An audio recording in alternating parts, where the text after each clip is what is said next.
Good afternoon, everyone. Thank you all for attending another day of conferences here at Abralim ao Vivo. Abralim ao Vivo, Linguists Online, is an initiative of Abralim, the Brazilian Association of Linguistics, in cooperation with the Permanent International Committee of Linguistics, the Latin America Association of Linguistics and Philology, the Argentinian Society of Linguistic Studies, the Spanish Society of Linguistics, the Linguistic Society of America, the Linguistics Association of Great Britain, the Australian Linguistic Society, and the British Association for Applied Linguistics. My name is Atani Gutierrez. I am a linguist at the Federal University of Fronteira Sul in Brazil. And today I'm honored to present the talk entitled Sound Change by Professors Joe Salmons and David Natvig.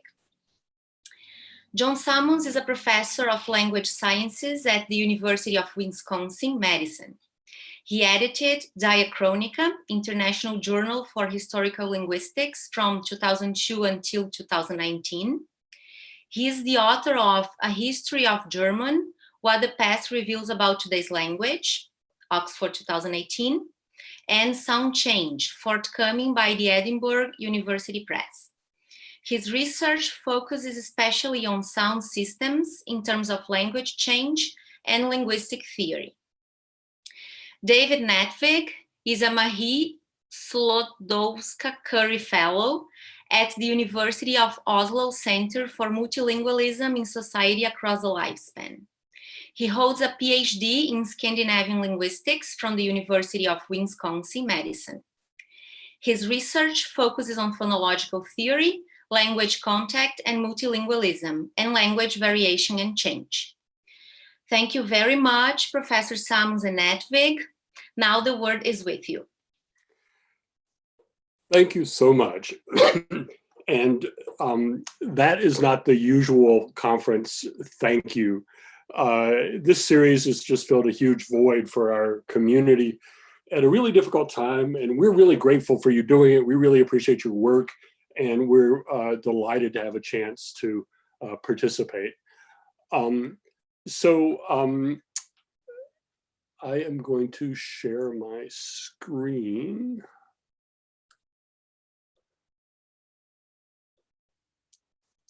We're going to talk about sound change, as you just heard. It's one of the oldest areas of linguistic inquiry, but it's also a really vibrant area of progress today. This is work that we're just starting on. It's building on our recent work separately and together. It's a modest paper in and of itself, but we're starting to turn to some fundamental issues. We're really eager for feedback. We hope to get questions from you, and we're happy to follow up in the future. The context of the talk is relatively simple. Patrick Honeybone and other people are starting to talk today about a field called sound change studies that brings together a whole lot of disparate threads of research on how speech sounds change over time. The key to this, in our view, is the integration of these approaches. And we're going to talk here about one particular piece of that integration. Phonetics and phonology are obviously central and have long been central to understanding sound change, but the typical situation has been a seesaw between the two fields, movement back and forth, where a lot of people have focused on phonetics and not had much to say about phonology, or focused on phonology and not had much to say about phonetics. If you know The Hitchhiker's Guide to the Universe, this is what's called somebody else's problem, where certain areas are regarded as not being your responsibility or out of scope. Now, this is starting to change today. So there are people interested in phonological theory who are starting to incorporate variation, address variation in serious ways, like Kutsia and Pater. And people interested in variation have long been very phonetically oriented, but they've also grappled with structure since Weinreich et al. 1968. What we're going to do is go beyond that and argue for interdependence of structure and variation. That is, understanding abstract formal structure can help us understand where we see certain kinds of variation, and the absence of structure correlates with certain, with other kinds of variation and amounts of variation. So we need both to see the full picture. And it's not simply that yields a better overall analysis, but these two actually fit together very well and complement one another. Our two aims then basically are to take phonological structure seriously. This has of course been how phonology has seen sound change for a long time. And what we're focused on is what Sapir calls the general patterning of speech sounds. An idea of a sound system.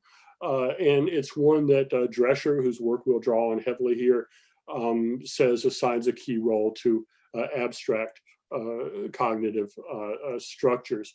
At the same time, we want to take very seriously the notion of structured heterogeneity that goes back to Weinreich et al. And their argument, which they make a compelling case for, I think, is that while people used to see structure as connected with homogeneity, that's an illusion. In fact, linguistic structure involves a huge amount of variation, and understanding variation, that variation itself is rule governed. Variation is also certainly necessary for change. We won't go into it here, but this has real implications for theory of grammar. So our two focal points then, in some sense, will be about phonology as a way of establishing minimal contrast where only necessary contrastive features are phonologically active. And at the same time, that specification entails specific commands to the articulatory apparatus, and the lack of specification allows speakers to vary phonetically in interesting and important ways. And together, these, we will argue, shape sound change. This work comes ultimately from the Toronto School and has been developed in Wisconsin by Tom Purnell, Eric Ramey, and a whole set of us here. So the basic idea is that within systems, more specified material correlates with less variation, less specified material correlates with more variation. We're going to pursue this in terms of two brief case studies. The first and less important case study is laryngeal contrast, so how voicing works and aspiration and so forth, where specification constrains variation in a certain sense. The second and better case study is rhotics, R sounds, where a lack of specification generally allows more variation. So our focus here in particular is on lack of specification and how that interacts with change and stability.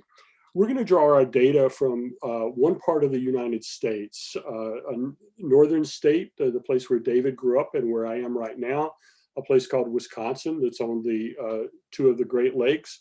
Wisconsin is a place that has seen a lot of different languages and where language contact has been robust for millennia and remains robust today. English in the state has been shaped by immigration from various places, and we know from a lot of work that language contact often correlates with more change, more rapid change, that contact at least catalyzes change. Some people have seen it as leading to certain kinds of simplifications. Our view is, on the other hand, much more in line with Michel de Graaf, who just presented in this series recently, namely that languages under contact, even the most extreme kinds of contact, remain extremely complex systems, and the full expression of human cognitive capabilities. So theoretical preliminaries, very briefly. This image is from a chapter that David just published in a new handbook of language contact. And the point is simply that we're assuming a modular sound system, that we have abstract categories, that we have those categories being completed with gestures and enhancements, and that they are realized. The core point here is that these have distinct functions and properties. This gives us a framework for understanding where we expect variation and what kinds of variation. To move to a quick example of how contrast is established in this system, this is a page from Elon Drescher's Contrastive Hierarchy book from 2009. You see on the top the full set of consonants of German. And his question is, how can we distinguish R from every other phoneme using his successive division algorithm, or SDA? And the first step then is to use the feature obstruent. It divides off all of the obstruents and leaves the sonorants, the horizontal line. So you see the sonorants below that. Second, he uses the feature nasal to distinguish the three nasals. And once you've done that, then L and R only need to be distinguished from one another. And in this case, he opts, as would we, to assign the feature lateral to L, so that R is then left alone. What we have here is just the tree version of the hierarchy. What you see is that R is unspecified for everything below sonorant. It's a sonorant, but it's just a sonorant, which is not any other sonorant in the system.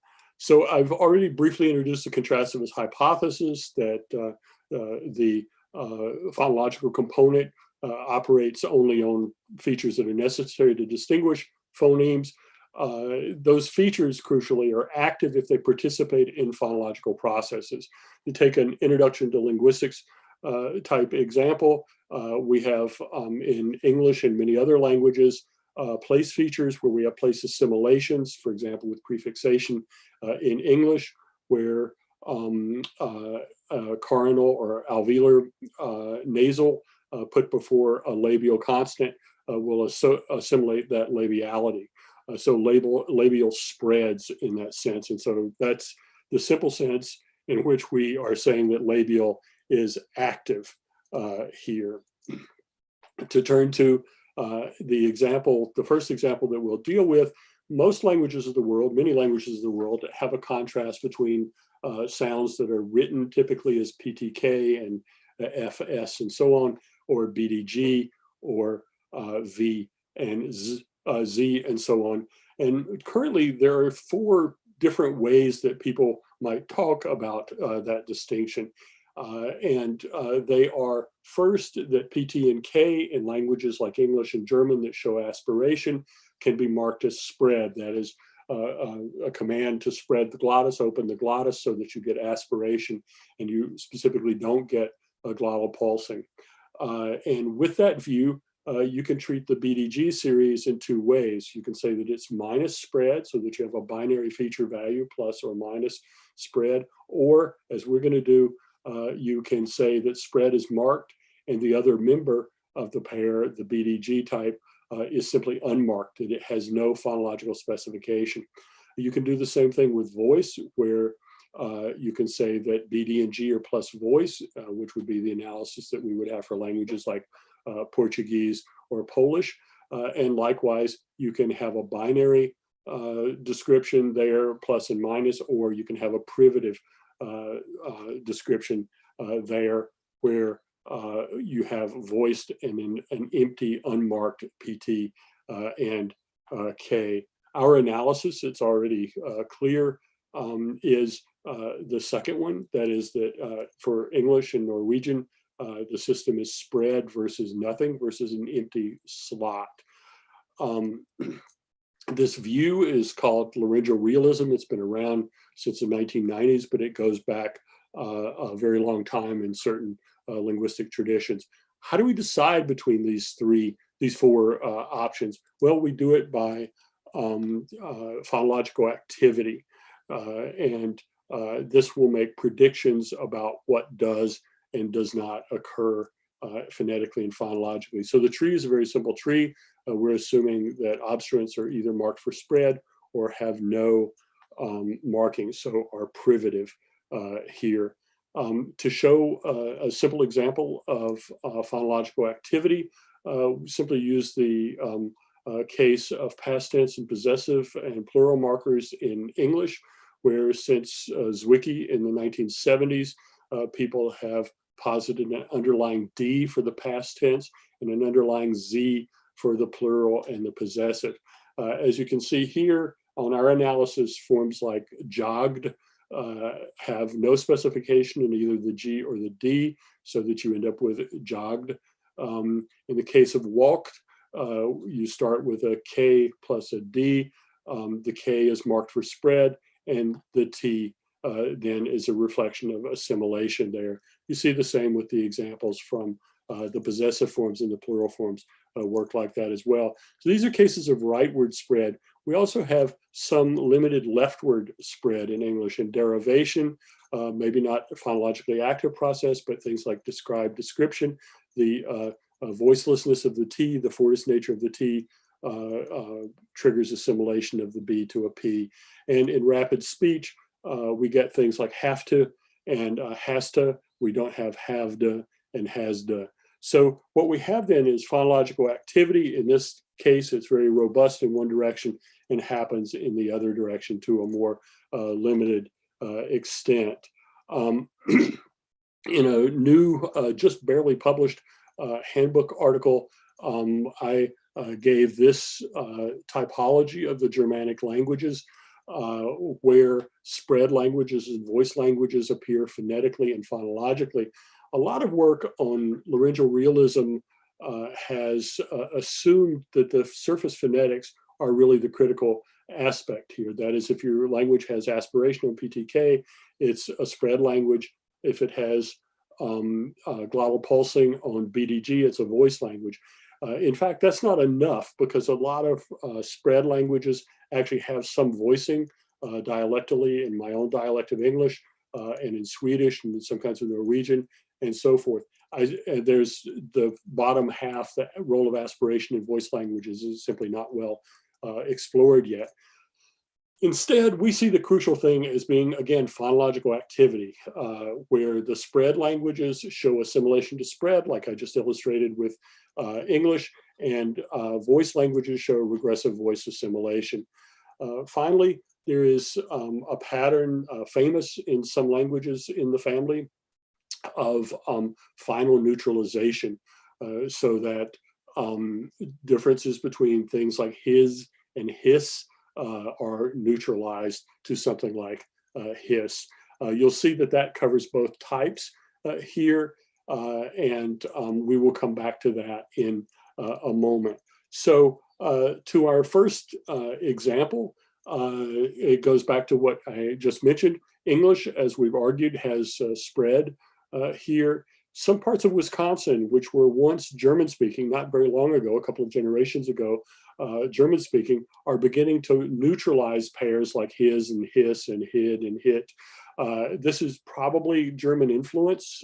Tom Purnell and a set of us have argued this in several publications. It's not the main point for now, but it's a relevant piece. So how do we realize that contrast in American English? So things like his and hid or hiss, the his shows more glottal pulsing and a longer vowel. The vowel length is usually seen as the most important indication of voicing in English, whereas hiss or hid has no glottal pulsing. Sorry, that's a typo, that should be hiss, and a shorter vowel before it. There are a lot of other cues. That's just the two major cues. In a language like German, the word for bath and the word for third person singular preterite of ask, but and but, are identical. It's likely complete neutralization. And it comes, as Greg Iverson and I have argued in a number of papers, the result of the addition of spread in the Lanus series and the unmarked series. So our problem here is that our question at hand is that Wisconsin has incipient neutralization. Previous discussions of this have been about the phonetics and not so much about the phonology of the contrast. Now, phonetically, there's a large literature showing good reasons that languages would devoice, good phonetic reasons that languages would devoice. Hans Hock and Juliet Blevins and many other people have worked on this. And it is common enough to do this in English that Jack Chambers has talked about this as a vernacular universal. So a lot of English speakers say things like because instead of because, and so on. Turning to our case study, recall the map of Wisconsin. This is kind of the southern half of Wisconsin. You see two pins in the southeast, a blue one and a yellow one. These are areas that were heavily German speaking a couple of generations ago.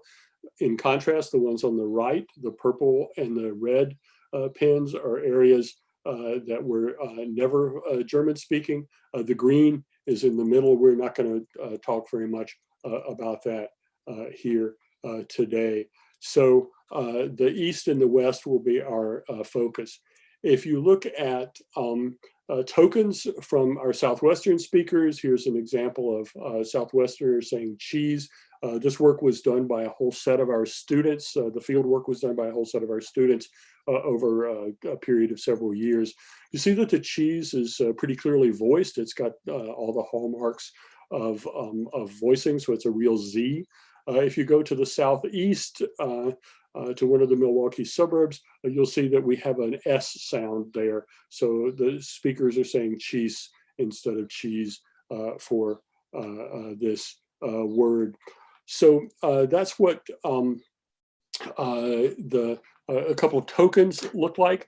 Here is a chart that I'm going to spend a minute on. Where we divide our Eastern and Western speakers into young and old generations. The darker colors are speakers who were over 60 at the time they recorded, and the lighter areas were under 20 when they were recorded. So we've got two very distinct generations, and that gives us a good apparent time depth. So if you look at the Fortis series, so S and F and so forth, you'll see that there's relatively constrained variation here, especially among the older generation, where the older Eastern speakers show almost no glottal pulsing, and this is just restricted to glottal pulsing. We have the analysis for vowel duration as well, but for purposes of time, we'll just keep it to this. What you see is an increase in that variation in the younger generation across these groups. If we go now to the Lanus series, the V, Z type sounds, we see vastly more variation in every group. And we also see very rapid change so that especially in the East, the amount of glottal pulsing for younger speakers has dropped dramatically here. So the variability that's possible, we're arguing, in the unmarked series, in the Lanus series, allows this kind of variation. And what's happening is that it's getting to the point now that it's driving a neutralization that appears to be in progress. The crucial thing that we haven't done yet for this, but that we will do, is perception testing. It is not clear what how well people understand the distinction in real speech. So the change that we're looking at here then is an unspecified member of a pair encroaching on the space of the specified member. And this is leading now, at present, right now, to phonological change, namely a loss of contrast and final position. It's definitely incomplete, but it's moving to neutralization. And it looks like it's happening by feature deletion, so the loss of spread.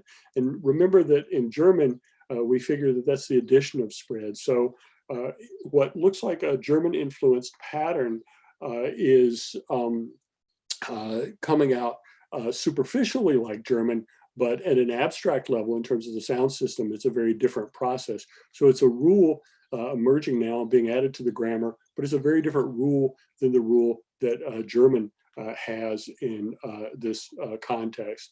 This has a couple of implications for us.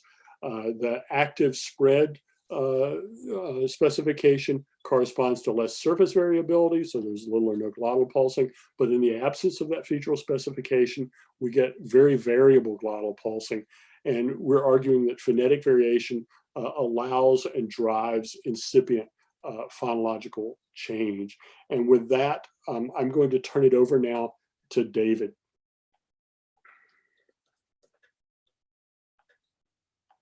Okay, thank you. Let's see, I will share my screen now.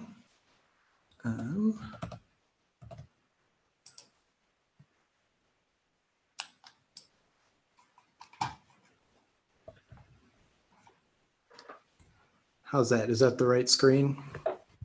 Okay, so I am going to pick up where Joe left off and talk about rhotics. And I think we both worked on these independently with some languages in Wisconsin. And I think one of the reasons that we were both drawn to them is that there's so many types of sounds to kind of count as an R. And here you can see in this table that R's can span pretty much any place of articulation and so many manners of articulation. So we saw this as having real potential for understanding variation and change. But of course we have to classify what an R sound is, and this isn't necessarily the easiest thing to do. And there have been conversations about this for a very long time. And this is essentially the example Joe showed earlier with the successive division algorithm with R's. And that goes back to Trubetzkoy in his descriptions of the German R. Essentially being not the other sounds. So he talks about it as having negative content. But crucially, as a result of that negative content, it varies greatly. And so this is a very early statement, I would say, on the inverse relationship between positive phonological content and variation. And so this really sort of just scratches the surface of what's out there on R's, but I think these two statements really illustrate our theme of variation on the one hand and structure on the other. So R's can change pretty quickly. There's been Visa's work on some German R's. Shows that they can change between coronal and uvular over a generation without any directionality, so either direction. And that's pretty rapid when we think about sound change, one generation. On the other hand, in spite of all the types of sounds that can be R's and how prone it is to vary and change, these changes don't really seem to disrupt the phonological systems. It doesn't really crash it at all. And regardless of what type of R it may be, synchronic procedures tend to be pretty stable, and as well as the R's relationship to other sounds over time. So an R is an R kind of. Recently, I've argued that more or less Trubetzkoy's framing of German R and the Drescher's contrastive hierarchy for it does a pretty good job of modeling R patterns generally, sort of a null hypothesis of what the R is in a phonological system. And so here we see it's consonant sonorant.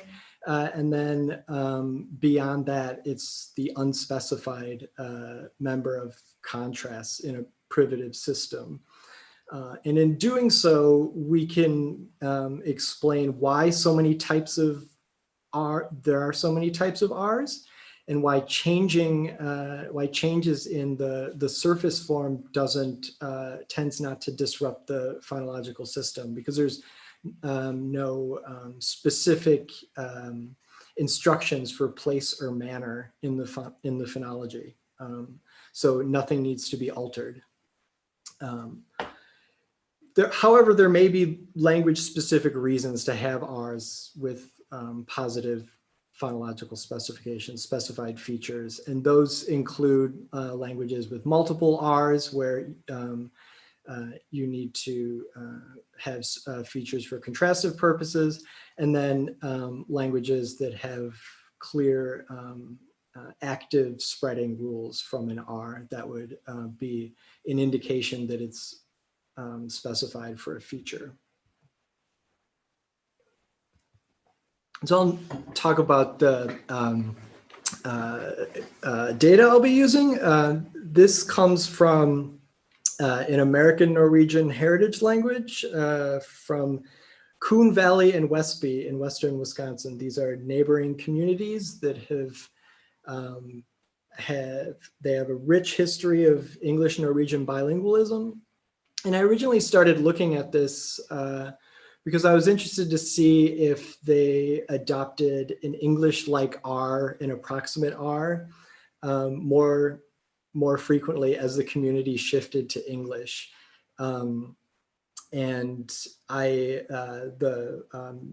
Recordings, I'm using recordings, and they are all currently in the Norwegian section of the Corpus of American Nordic Speech. And the earliest of these recordings date back to Einar Haugen's work in 1942, and then again in the 90s with Arnstein Gjelle's work, and then again starting in 2010 with Arnstein Gjelle and Janne Bonde Johannessen. And so just some basics about the phonological system of this variety. It's the sort of standard, the default R is a tap or a trill. Some Norwegian dialects have a uvular, but not this one. It also has what is often called a thick L, has an L-like position in the system, but it is a rhotic on the surface. And it's a retroflex flap, but also in the United States in free variation with the English-like approximate R. So already an indication of contact-induced phonetic change involving American or English R. This variety also has variable R deletion in codas, as well as a variable retroflexion process. And for our purposes, that is a coronal is produced either as a retroflex or post-alveolar when it occurs after an R in a coda position. And the evidence of this is a lowered third formant. And I'll show this shortly. But just to sum up the structure we're looking at, we have this retroflex thick L specified against this unspecified R.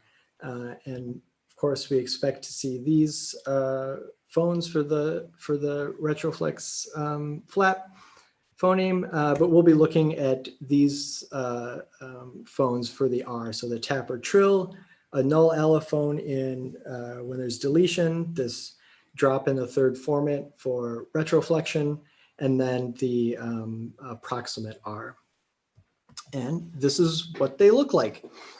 So starting from left to right, top to bottom, at first we have a trill here in the word for church, kyrka, and we can see the vibration there, indicating that it is a trill. To the right, we have deletion, so there's no evidence of an R in the spectrogram, va nå, the was now. To the bottom left, we have borte, which means away, and that is a retroflex environment where we have this drop in the third formant. And then finally, an approximate in lærde, learned, where we see a very long F third formant drop. And to distinguish between these two, I consider the approximate drop in the third formant that occurs over more than half the length of a vowel. So they're really the same acoustic feature, just they differ in length and the start of it, really. And so I go through the interviews and count those up and take the proportions of them based on their environments. So the proportions of all four in onsets, all four in codas that aren't retroflex environments, and then the four in codas followed by coronals, where we would expect retroflexion. And I plot that over time. And so our modular system that Joe showed earlier allows us to make very specific predictions about what types of change, any changes we see where it affects the phonological, the sound system. And so a phonetic change would be a change in the surface level properties. So if we see more approximants in retroflex environments, then we can see that as we can consider that a phonetic change in the timing and duration of the gesture that produces the acoustic pattern. Phonetic phonological change is a new or a change in the gesture itself. So something like that would be an extension or general adoption of the approximant everywhere outside of a retroflex environment. And then a phonological change, we would likely be looking at a change in contrast. And so this could be a merger between these two liquids if they both end up being having the English-like approximate as a default phone. And just to show what we have overall, these are the proportions of all the R sounds. The tap or trill is the most common, even among the newer, the younger generations, where the community has definitely shifted to English. And for many of them, English, they're more comfortable speaking English, but that's also very variable. But this is just to show that even though there is an increase in the approximate, it doesn't overtake the tap or trill. So it never becomes the most common R type. But when we break that up by environments, so these are linear regressions of each R type in each environment. So the environments are the rows, onset on top, non-retroflexion coda in the middle, and then retroflexion environments at the bottom. And we see that of the only two R type environments that have a significant change over time are approximants in retroflex environments increasing, and then the null allophone or deletion decreasing over time. And if we compare those two, do a correlation between them, that is a significant relationship. So the more likely you are to have an approximant in a retroflex environment, the less likely you are to have deletion in that same environment. Because approximant is a longer sort of version of this retroflex fall in the third formant, we can group those two together. So here the approximate R, and then the last one, the null drop F3, we can group those together as a retroflexion category. And we see that the relationship there is even tighter. So what this tells us is that American Norwegian speakers are doing this variable process, this retroflexion, more over time, and they're doing it with an approximate R, like the one found in English. And so when we think of where the change is, because it's limited to this phonological context, and it's a feature that, or an acoustic pattern that is the result of this Norwegian process, and it's occurring earlier and possibly longer, that it's a phonetic change. It's a change in the surface properties of that.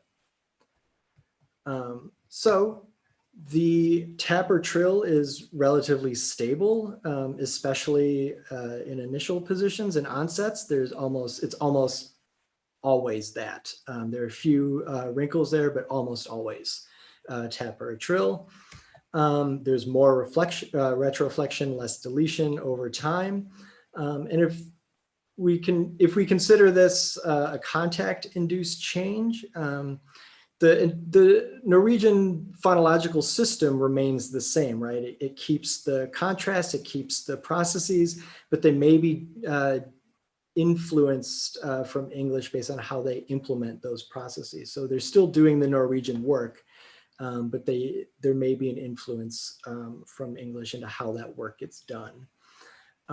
One of the reasons that we think this is limited, that the approximate is limited to this environment, is that there's this contrast with this retroflex phoneme. So when we say that, an R is a consonant sonorant, that's just not the other ones, the other sounds. If it were an approximate in this variety, it would in fact be another sound. So the contrast is doing the work to limit the variation here. We can contrast this with the work that Joe's done on American German, or Wisconsin German, excuse me, where they seem to have adopted this approximate early and adopted and spread it. It's throughout. So the German lacks this retroflex phoneme, and therefore there's nothing in the sound system necessarily to restrict this generalization of an approximate for R phones throughout the system.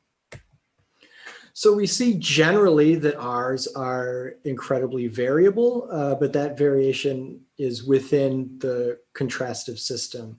And not necessarily just the features that the R phoneme itself is specified with, or it's underspecified, but just how the features of the entire inventory and how the R relates to those other phonemic categories. And this also points us to where we expect variation and where we don't expect it. And so we have a phonological system that can be pretty stable over time, yet vary pretty tremendously with phonetically, but all the parts of the system play a role in structuring that variation. So it's not just the features or the contrasts, but the rules and the patterns and the processes, they all fit into this broader picture. So to summarize our case studies, we see with the laryngeal example, we see variation in the lanus or unspecified member of the contrast, much more than the specified or the spread side. With the R example, we do see variation relative to the unspecified features of R, but that variation is limited and constrained by the entire phonological system. And we see this fitting well with privative frameworks, not so that they can be valuable not only for describing what is active and what isn't active in a synchronic system, but pointing us towards how variation occurs, or where we expect variation, and how the system, that variation may lead to change in the system. And so do we find any phonological change? It seems with the laryngeal example that there is at least an incipient change, an emerging phonological rule, phonological change in progress that is phonetically driven. On the other hand, the R's, the American Norwegian R's, are phonologically driven change in the phonetics. That is, the system and the processes ultimately influence how the change takes place for this example. So we see both variation and change and formal phonological structure as complementing each other. And in doing so, we can see, we can predict where we should and shouldn't expect, where we should expect more variation relative to other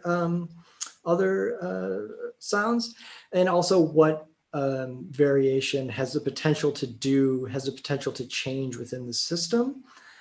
We also see this as a boon for phonological theory in that it helps us test and propose models of phonology that not only accept that there's variation, but embrace it as a fundamental component of the framework. And we see this as being consistent with a modular framework where variation is inversely related to specification. And that all of this together gets us beyond the somebody else's problem issue. And it makes everything our problem, but we hope that that allows us to make real progress in understanding sound change and the relationship between variation and structure. And with that, we thank you for listening. We thank you for the invitation. I'm really honored to be able to give this talk. And yeah, we'll open up the floor for questions. Thank you, David. Thank you, Joel. While people are here still organizing their questions, I have made a couple of notes and questions. You both mentioned that you're bringing here case studies.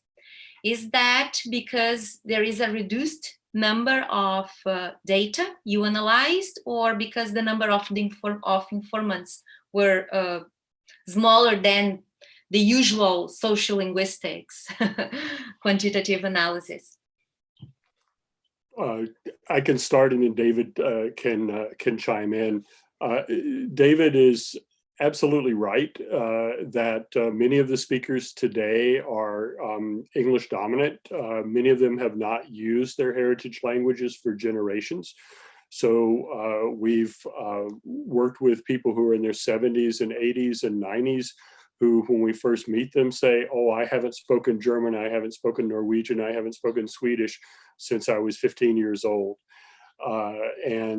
So this completely changes every notion of sampling that you would have in other fields. It also changes the observer's paradox. There is no unobserved speech for these individuals. We can overcome some of that. We can ameliorate the problem to an extent. We have community members talk to each other, of course. It is a common technique in this kind of field work. So yes, there are very real limits on these. The other thing, before I turn it over to David, is that we are in a remarkable situation here because Lester Smokey Seifert did recordings. He was a native speaker of German in Wisconsin, did recordings in the 1940s of old people born back into the mid-19th century. And so we have really good records, real-time records, and they're good enough that we can do some acoustic analysis.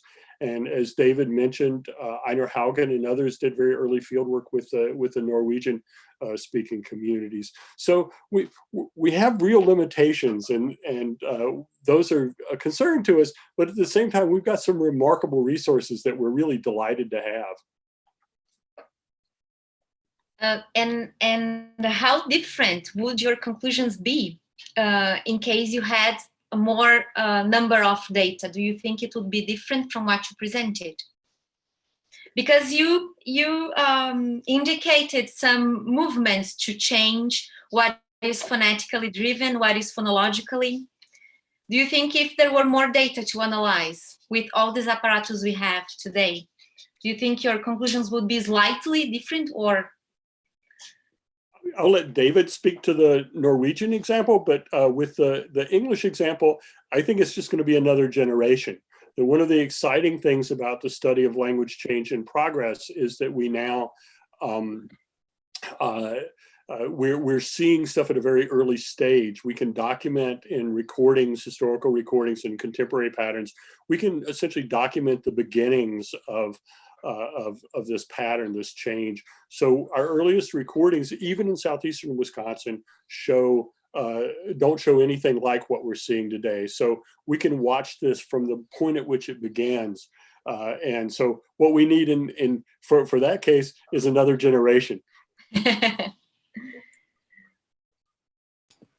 I would say that, at least for the specific case study I talked about, that the things that seem to be true would still probably be true, but I think they would be more complex, and if we had more data, and ultimately more interesting in a way. So I don't think it would be different, but I think it would be more interesting. And it's a work in progress, really, for that. So I hope that, at some point we get to that point.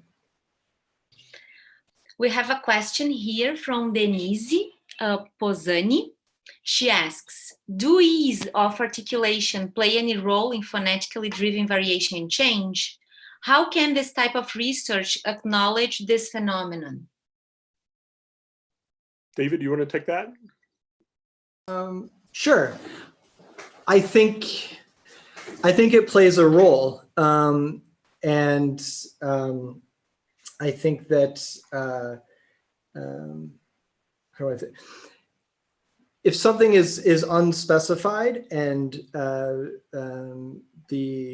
some given articulation might be prone to difficulty, then that is an area where you would probably expect rapid change. But I don't think it always needs to be the case. And here it's hard to kind of discuss generally, because one of the advantages we see with this model is that we can make phonologies based on language specifics. And so you kind of have to look at specifically what a language is doing in the sound patterns to know if it's specified or unspecified. But I think it comes down to, we see articulation issues as integrated into the many ways that sounds can vary. And then how that articulation relates to a given phonology or specification, you have to really look at what the individual language is doing and the patterns that come out of that. I hope that answers the question. Questions are popping up now. We have more questions in here. Yeah. In Brazil, the retroflex is quite variable in our continental territory as well. I don't know if you are familiar about studies on variation and language change in Brazil. There is a question here that Marta Sherry would like to know if you have ever think why the retroflex are here in Brazil is specifically delimited. It's not spread in the country, but it's concentrated in specific regions. Or what is their reason for such geographic limit? See, I think the answer goes back to something that David said in the answer to the last question. That is, the thrust of sound change studies really is about integrating the different pieces of the whole system. The social transmission of these changes is really a critical piece of it. How far do they get transmitted? Who transmits them, and so on? What we're seeing in the U.S. And of course, Brazil is the center of variationist studies from a very early point in the study of language variation and change. What we see is that different things, whether they're contact induced or not contact induced, are taking very different trajectories. And I think that's going to end up being a fact about the social context of things, about the movements of speakers, about the acquisitional paths that they take, and so forth. Retroflex there's a huge opportunity for cross-linguistic study of rhotics in this way, and we're really excited about John Essling's upcoming talk on the larynx. He's done a lot of work on rhotics as well. It's amazing, as David showed, how many variants of R's there are and how many unexpected places you get retroflexes. So in German, it's a stereotype of an American accent to have a retroflex R, but in fact, there are parts of the German-speaking world where that's the indigenous pattern. So it can happen. In that case, it's never particularly spread. I don't know the details of the Brazilian case, but it would sure be nice to see work on that. Thank you. There is another question in here. Can we describe some change as a kind of parameter resetting that happens synchronically and diachronically? David, you want to take this one, or should we split it up? Let's split it up. You can start, though, if you want. I would say some kinds of sound change clearly involve parameter changes. We're talking here about ones that are not very dramatic. And a lot of what we see when we start using the contrastive hierarchy is that there's remarkable stability over time. So parameters definitely do get reset, they can get reset, but a lot of what we're seeing is surprising stability at the abstract level. And I would just like to add to that one of the, I think, real interesting things for me, so we know that abstractly there are examples of those systems having to change over the course of a language, right?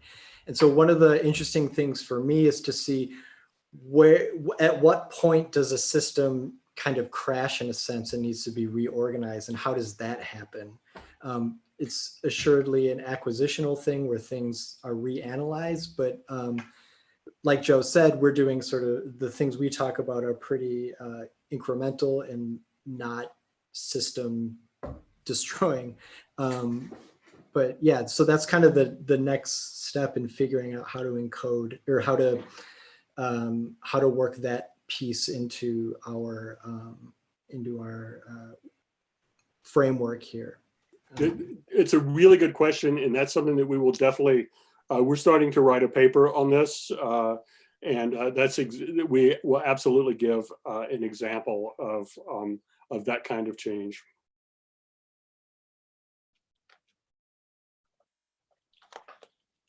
Well, I think, and I guess most people agree with me, that the beauty of the work you have been doing is to bring together phonetics and phonology. Because some time ago, like, phonology was on the bottom, the top of the tree, right? Like the biggest, the shiniest star.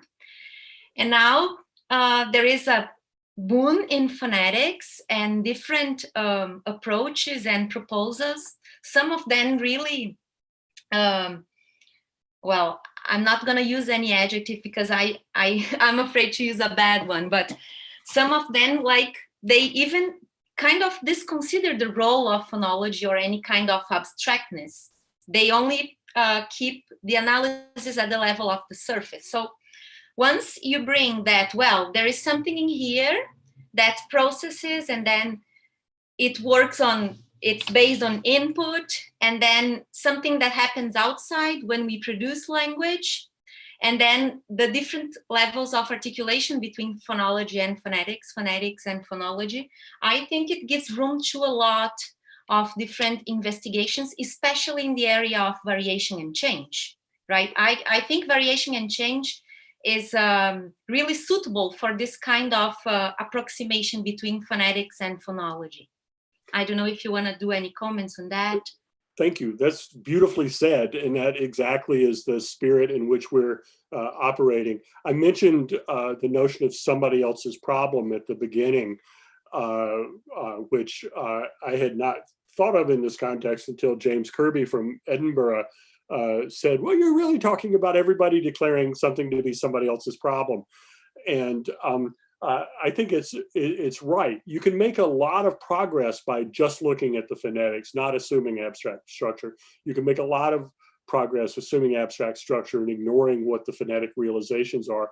But it's exactly this move to bring these things together to create an integrated whole.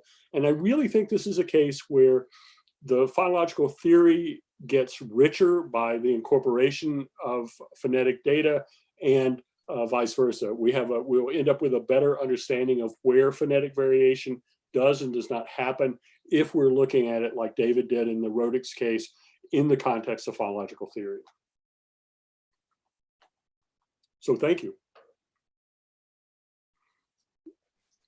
Thank you. There is just another comment regarding the retroflex ordered variation here in Brazil.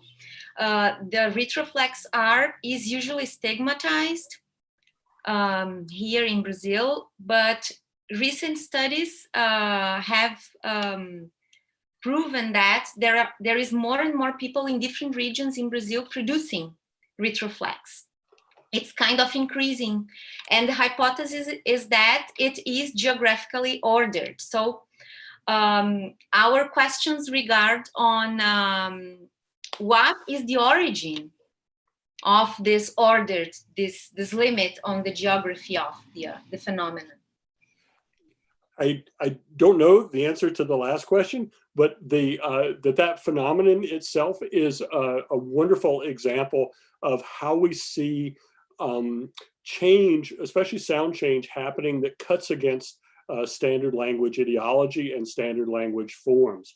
That's a really good example. We have lots of cases where changes that are underway today, when people talk about homogenization and the influence of media and education and so forth, we're seeing around the world lots of instances of the spread of what are often actively stigmatized forms, things that in fact teachers regularly correct students on. So I don't know the answer to the real question, but that's just a great example of something that we're really interested in, not in terms of the structural stuff so much, but in terms of the social embedding of sound change. And it's worth noting that we chose to do the phonetics and phonology here. We could have done the phonology and the society, the social embedding, or the phonetics and the social context and so forth. David probably has something smarter to say about the other part of the question. Which part of the question? Why it's just limited geographically? I don't have anything smarter to say about that because I don't really know the facts, but it's other than to say that kind of makes sense to me. that it's one of those things that even though we have sounds that are prone to variation and prone to spreading, that leads to something not being homogeneous, right? So it makes sense that there would be geographic enclaves where you'd have different types of the same sound in a system. Like they do the same work abstractly in the system, but it makes sense that there'd be different sounds on the surface. Yeah, that in fact is how we have generally been thinking about things that are unspecified. If it's not phonologically specified, if there's nothing requiring it to do a particular kind of phonological work, you can stay within the bounds of the contrast and vary and use that variation to mark social or regional differences. So yeah, that's a good account of that.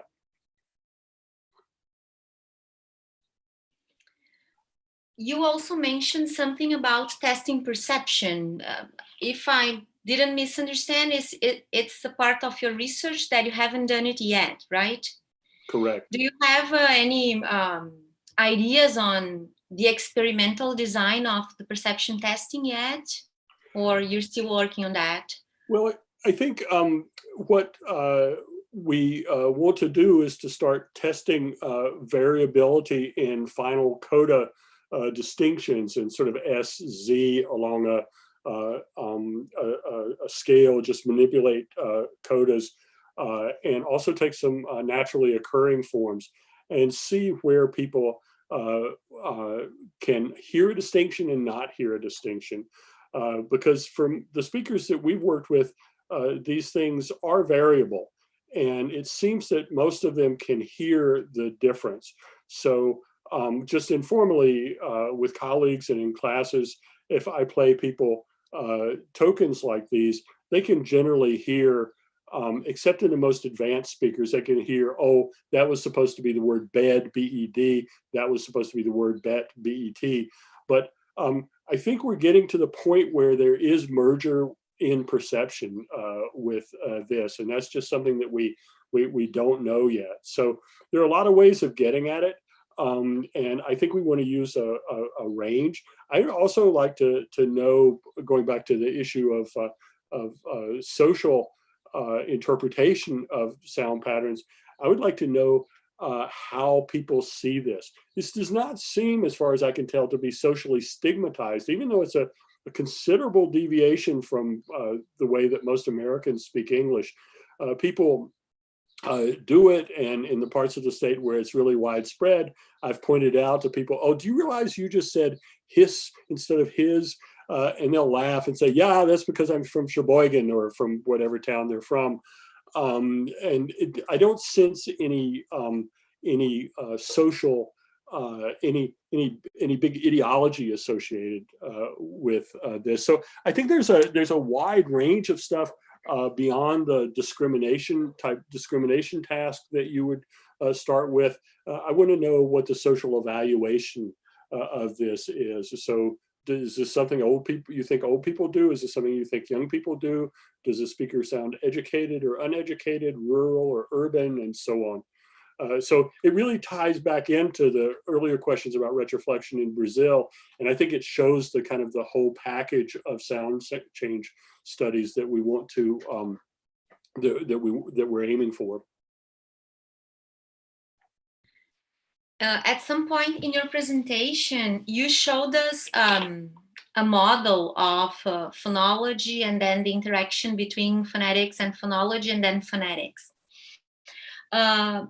Perception would be, of course, in phonetics, in the interaction between phonetics and phonology. Do you think it's possible that perception is modeled at the level of phonology as well? In the same way as it is mapped when we produce language. Do we map sounds in the way we perceive language? That's David's chart. I'll let him speak to that, or at least get us started. Well, I think it's worth pursuing whether it's the reverse up, right? So you get the signal and then sort of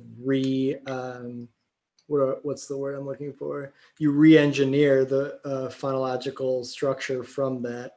That's probably the first way to go about doing that. But I do have to say that I shouldn't take complete credit for that, because that comes from Tom Purnell and Eric Ramey's work before me. So I stole it from them, not to blame them for it, but I think that's sort of a first pass. But right, when you're perceiving something, you're mapping a signal onto an abstract structure. And some of Aditi Lahiri's work on underspecified recognition, I think, fits in really well with that. So that's another area where I think I'd like to pursue some of this stuff. Thank you. I guess we are done with questions. I don't know if you want to say anything before I go to the final greetings. And I would just say thank you to everybody again, and thank you for doing this really valuable work for our whole community. And people should get in touch with us if they have questions or comments. There's a lot in there, and if I was on the other side of this, I would need some time for my brain to work its way through what was here. So thank you. Yeah, I would just like to echo Joe and thank you for doing all the work to putting this together and for having us and for everybody watching us live and later. This has been a blast. Thanks. Thank you, Professor Salmons and Natvig. It was a really insightful talk. Thank you very, very much. Thank you to Abraling and everybody who has watched this live conference. Before we finish, I'd like to reinforce the importance of becoming a member of Abraling for you who are not yet. Please keep connected to the upcoming transmissions and then follow Abraling on social media. Thank you all. Thank you again, professors, very much. Thank you. Bye-bye.